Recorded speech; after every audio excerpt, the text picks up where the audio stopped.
are some intangibles that those projections failed to take into consideration. The crowd was going crazy. There's not much in life that's better than that. You're listening to Garlic Fries and Baseball Guys on the 95.7 The Game Podcast Network.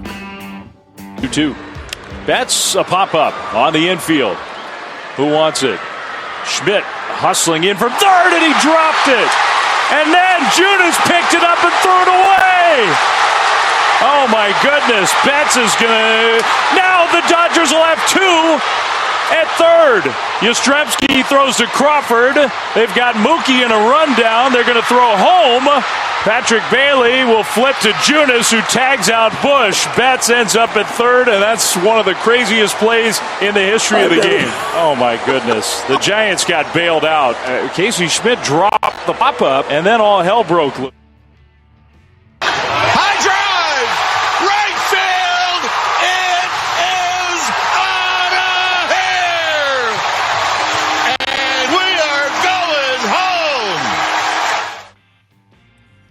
Hello there, and this is welcome back to the Garlic Fries and Baseball Guys podcast. Sam Loveman here, as always, with Joe the Butcher Boy Shasky for episode 62 of the podcast.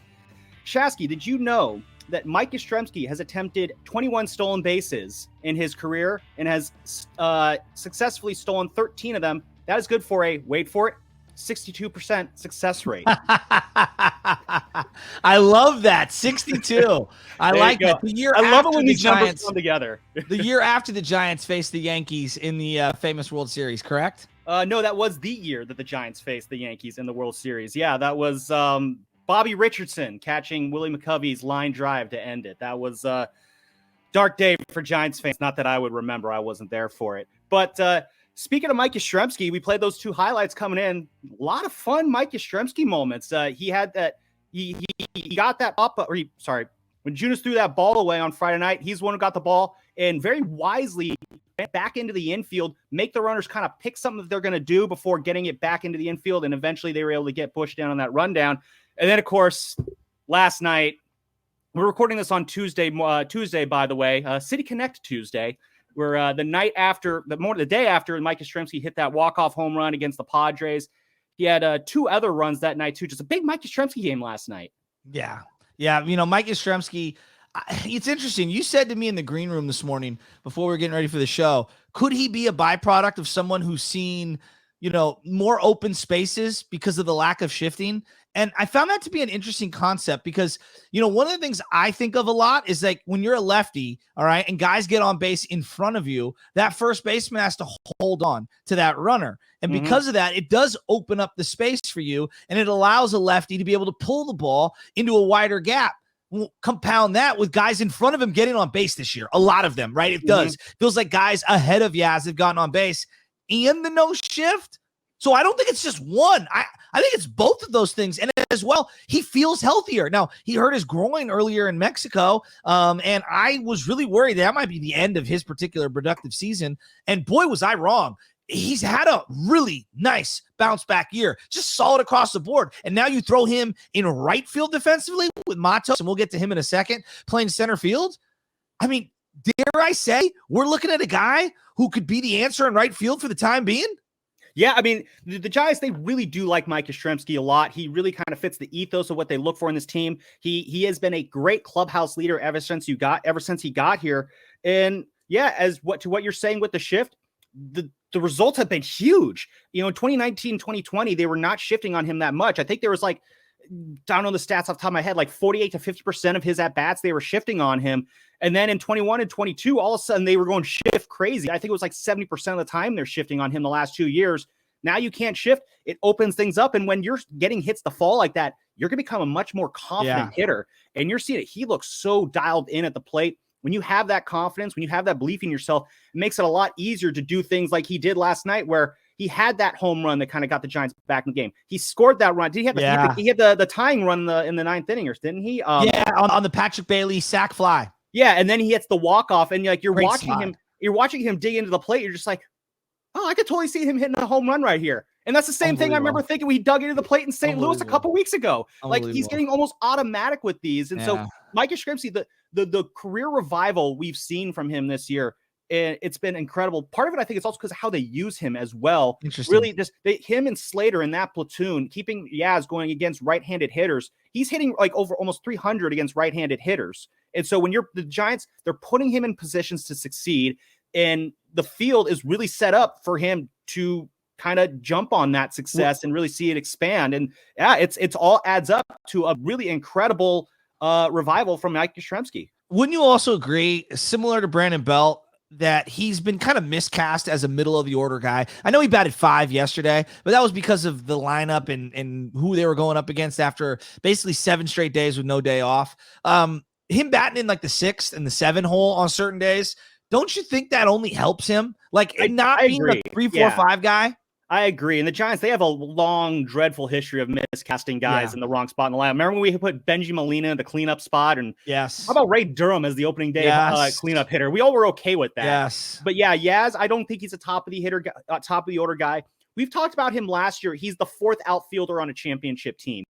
I think this year he's showing that 4th, maybe he could be a 3rd outfielder on a championship team. But he's definitely a guy, I think, when you're putting him in the 6 to 9 spots of the lineup, that's probably a better place for him to be. Just because he does have power, but I always see him as more of a contact first guy. Yeah. And yeah, when you don't put that expectations of being in the top of the lineup, that table setter position, I do agree. It works better for Yaz when he's in those situations.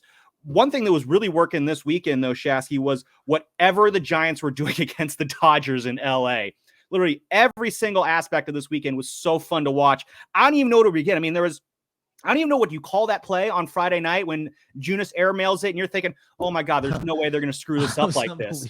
It was just like, come on, like all those good feelings you had were going to be gone. And then the Dodgers just forget how to base run for a little while. That came in, 2 innings after Mookie Betts tried to steal 3rd on Patrick Bailey, which, heads up Major League Baseball, don't go running on Patrick Bailey. That is a big mistake. Shasky, coming out of that weekend and then going into that walk-off last night, if the last 4 games, forget the whole 8-game winning streak, the last 4 games, if they were to send a message to Major League Baseball, what do you think is the message that these last 4 wins have sent the rest of the league? That's an interesting question. What would the message be? I think the message is don't count us out, and we've got one of the better bullpens in the National League. I mean, you've seen the Dodgers, the Cardinals. We saw the Padres yesterday. We've had a good look at a lot of teams. We even saw Arizona for a small little jaunt in Arizona earlier this year. We get them again this weekend. It does feel like to me, if you just stack up who they faced, they have an elite bullpen. And I think that's a weapon into itself. The great San Francisco Giants teams over the last 20 years have had great bullpens. What they also are a team that needs a starting pitcher. And I also think offensively, they're diverse. You've got guys like Casey Schmidt who swing out of their shoes. You've got guys like Lamont Wade Jr. and Luis Matos who are going to grind in at bat, have great batter discipline and batter eyes. You've got guys like Conforto who, if you miss a spot, he's going to jump all over it. Like, I look at their everyday lineup. They've got great diversity, and now they're implementing small ball. Like, what? So to me, they're a very well-rounded team. And quietly, this is one of the better Giants defenses I can remember in the last 10 years. And the reason I say that, Bailey up the middle strong. Crawford's still good. I think Schmidt might be a little better defensively shortstop. J.D. Davis has been awesome at 3rd. Estrada is the number 1 or number 2 guy at second base in terms of defensive metrics. Lamont Wade, is anyone missing Brandon Belt at first base? Because Lamont's looked pretty good. You put Matos out in center field. Defensively, he looks elite. Conforto in left. How many teams would love to have Michael Conforto in left field for them defensively? And then you put Yaz, who has, I believe, he has Gold Glove potential. I'm not saying he is a Gold Glover, but he could be defender out there. Yeah. Exactly. Name the hole defensively. You tell me, like, Conforto's your weakest defender? I mean, you can make the argument for Conforto. I mean, I think I said this on a couple episodes ago. When you look at the infield defensively, Brandon Crawford, the multiple-time Gold Glove winner, one of the best defensive shortstops in the 140-year history of Giants baseball, he might be your worst defender in the infield right now. Which that's not a knock on Crawford as much as it is just the Giants have 5 stupid good defenders right now. So yeah, you're right. The defense is absolutely the message. Like, you will not be able to, like, the Giants, they don't play soccer with the baseball anymore like they did last year. I think another message it sends is, I'm gonna be honest, Shasky, I've been kind of wavering on going here with this. What? I think this is a playoff team. Like, I've been kind of hesitant to say it. I don't know. I'm not saying definitively. I'm saying I think this is a playoff team. I think the message they showed is that we're going to be in this thing. We might not make the playoffs, but we're going to be in a mix. We're going to be a team that you're going to have to deal with. And another reason why I'm maybe getting kind of more bullish on them being a playoff team, I'm not officially declaring them one yet, but you look around the National League, Shasky, the rest of the National League is garbage. No, it is. The Diamondbacks and the Braves are setting the standard right now. They're probably going to be your top two teams in the National League. They're going to be the ones that get the bye. The NL Central is absolute gobbledygook right now. The Reds, they're having a lot of fun. Ellie De La Cruz, ever since he called up, the Reds are 10-2, and they've barnstormed into first base. I don't know if I'm willing to believe in the Reds just yet as being legit, but no one in the NL Central is running away with anything, which means that no one in the NL Central is in the wild card discussion. You look at the wild card discussion, which is probably where the Giants are going to be. The Dodgers are going to be in there. Yes. The Marlins, they're holding up there. I don't know how serious you want to take the Marlins right now, but for now they're legit. No, I think they're legit. They're 70 games in. I think they're in the mix. And then you got the Phillies, who are just I hate them. I hate saying flukes in baseball, but last year that Phillies team, they got hot at the right time and barnstormed their way to a World Series that you knew they weren't going to win. And I told this to you at the beginning of the year. We were having an argument about, would you want to be the Phillies right now? And I said, would you be shocked if last year was the peak of this current Phillies core? I'm not saying that's absolutely going to be it, but right now, look at the Phillies. They are not anywhere near as good as I think a lot of people expected them to be. Shasky, part of the reason why this is such a great playoff team is there's just not a whole lot of competition. Well, you got 6 spots and probably 4 or 5 other teams competing for those 6 spots. Outside of Colorado, everyone's still alive in the NL West.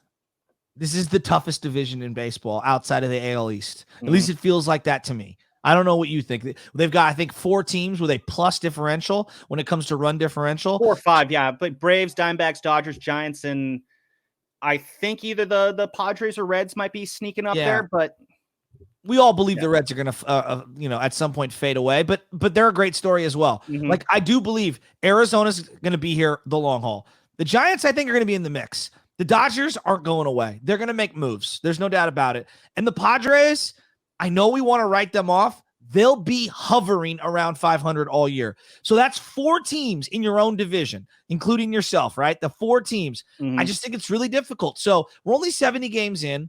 They don't have any starting pitching right now. There are injuries galore. It's not the end of the world. They're on a great stretch right now. I don't think they're as good as their record currently, but I'm having a hell of a lot of fun rooting for them. I think they're probably 3 to 6 games over 500, like when it's all said and done. And to me, that'll be an awesome season. Well, just based off run differential and expected win-loss, the Giants, I believe they're playing their expected win-loss right. Their expected win-loss record right now is 41-31. I believe they're 40-32 right now. So they're playing pretty close to their expected win-loss. But if you look at run differential, they're playing at a 92-win pace right now, Shasky. That feels unsustainable. I don't know. Is that, how sustainable? How close do you think they get? I've pegged them as like an 83 to 84 win team. I agree with you. I'm willing to up that maybe to like an 86, 87.